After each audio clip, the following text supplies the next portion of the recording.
NPTE StudyCast. Welcome to NPTE StudyCast. We are talking about spinal cord injury, specifically posterior cord syndrome with Bridget Ripa. Bridget, what does it look like? What's posterior cord? Yeah, so posterior cord is exactly what it says it is. It is damage to the posterior cord or part of the posterior aspect of the spinal cord. It's very rare, so you're probably not going to see a ton of it, but it can include, a lesion of the posterior cord, like I said, or just occlusion of the posterior spinal artery can also kind of have somebody present like this. Got it. Differential diagnosis.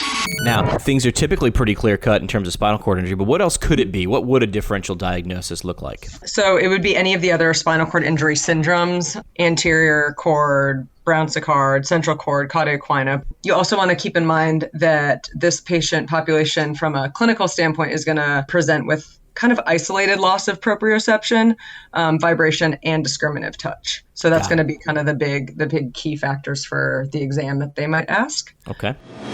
Special tests.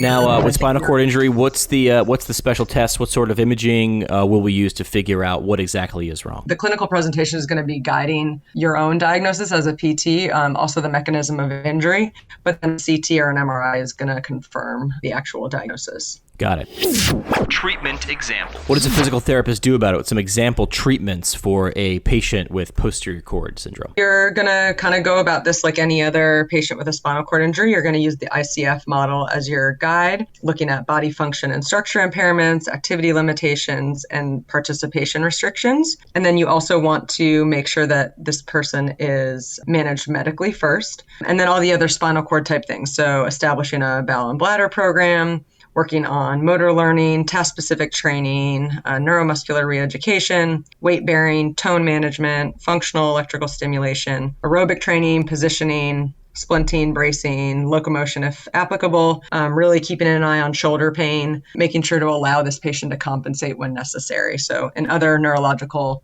conditions, you might want to try and decrease the amount of compensations, but these patients are probably going to need to be able to do that. Here's your example question.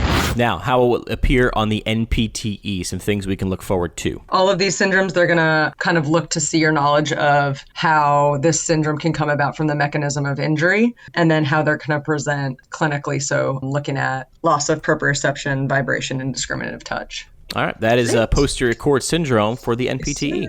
Yeah. NPTE StudyCast. Brewed by the PT Pintcast.